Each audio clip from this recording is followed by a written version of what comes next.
want to talk about, I should just do a video on this entirely, but I want to talk about trigger points.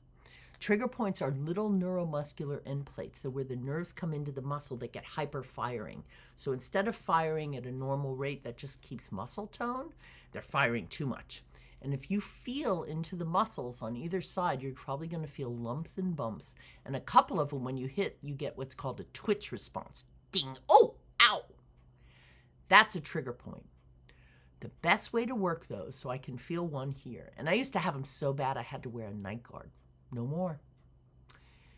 Stabilize with your hand on one side and get the rounded end of a pen.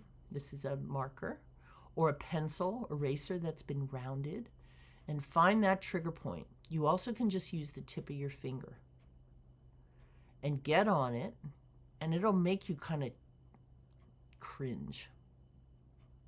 It's a deep toothache feeling. When you're right on it, if 0's no pain and 10 is like, you better quit that now, can get up there in the 8-9 range.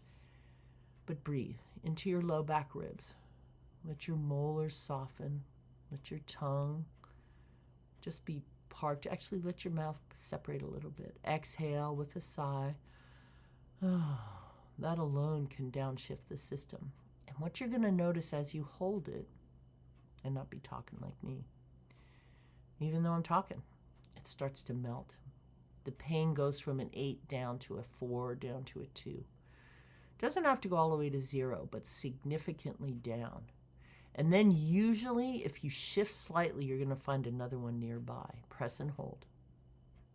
So this deep pressure and holding of trigger points, when you let go, there's almost like a warmth feeling. As the blood comes in, the temperature rises, energy's been reduced and released in that area.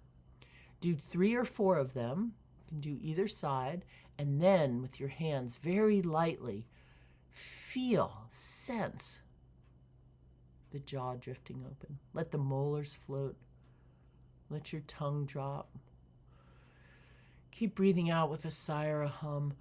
And then just notice. That alone can downshift the entire chain.